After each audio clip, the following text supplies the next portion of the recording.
அங்க அந்த வீட்டு யாருமே காணுமே.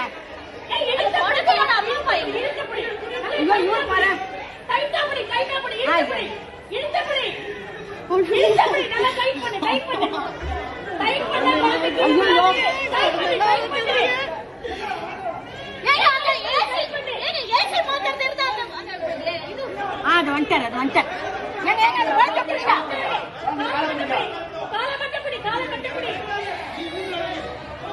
ஒண்ணுமே புரியல. குழந்தை கத்து